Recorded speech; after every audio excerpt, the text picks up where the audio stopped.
Faire ressentir des émotions dans les animés est presque essentiel car cela nous rapproche des personnages et de leur objectif. Joie, colère, peur, toutes ces émotions nous accompagnent. Bref, salut à toutes et à tous, c'est Orax. Dans cette vidéo, on va parler de l'œuvre qu'est One Piece. Je vais vous faire découvrir ou redécouvrir 5 moments qui sont les plus tristes. Je risque de spoil, donc faites attention et on est tout de suite parti. Avant d'être un membre de l'équipage de Luffy, Brook faisait partie d'un équipage de musiciens, les Rumbar Pirates. Sa rencontre avec la petite baleine Laboon est le début d'une grande et belle amitié. Forcé de laisser le bébé aux portes de la route de tous les périls, à savoir Grand Line, l'équipage lui a fait la promesse de le retrouver 3 ans plus tard. Mais malheureusement, les choses ne se passent pas comme prévu. Attaqués et empoisonnés, les membres de l'équipage meurent, les uns après les autres, sans oublier toutefois d'enregistrer pour Laboon sa chanson préférée, le bon rhum de Banks. Le contraste de la musique joyeuse accompagnée d'images tristes où l'on assiste à la mort de l'équipage fait de ce moment une des scènes les plus tristes à regarder.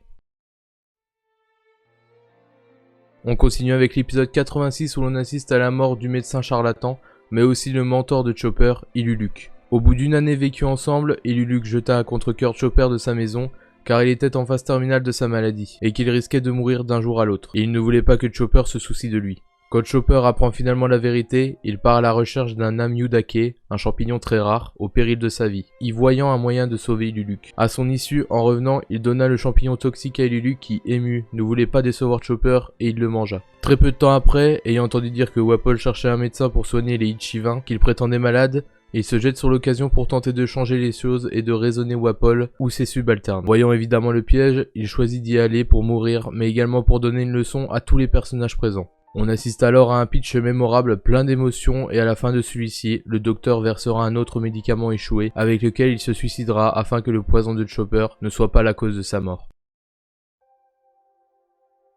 PX-1, une copie de Bartholomew Kuma, s'apprête à frapper Usopp mais se fait arrêter par le vrai Kuma. Zoro, ayant à peine le temps de le reconnaître, se fait envoyer vers une destination inconnue par les coussinets du corsaire. De son côté, Nami explique qu'elle a déjà vu cela se produire sur Thriller Bark lorsque Kuma fit disparaître Perona. Pendant que l'amiral combat Riley, Kuma livre un mystérieux message à celui-ci. Un message qui, selon lui, ne concernait pas le gouvernement mondial. Luffy ordonne alors de fuir devant Kuma mais Brook s'interpose pour laisser partir ses compagnons. Le sacrifice du squelette ne changera rien aux disparitions successives de Sanji, Usopp, Franky, puis Nami. Un flashback débute alors où Luffy se rappelle des différentes rencontres avec ses Nakama et les moments forts qu'il a passés avec eux, avant de disparaître à son tour. La détresse de Luffy et son impuissance face à son adversaire fait de ce combat la plus grosse défaite des Mugiwara et l'une des scènes les plus empathiques envers Luffy.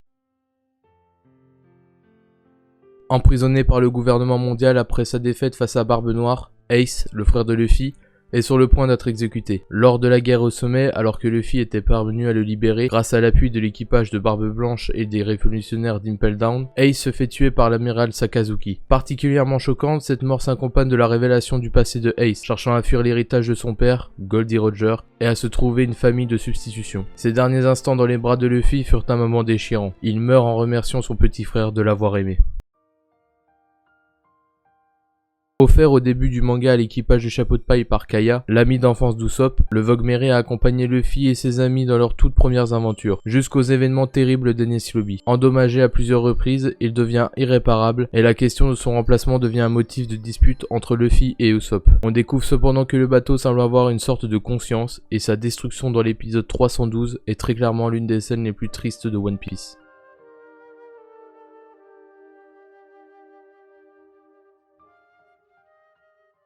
Voilà, j'espère que cette vidéo vous aura plu. Si c'est le cas, n'oubliez pas le petit pouce bleu. Si vous avez des idées pour ce concept, n'hésitez pas à les mettre dans les commentaires. Et moi, je vous dis ciao tout le monde pour une future vidéo. C'était Orax.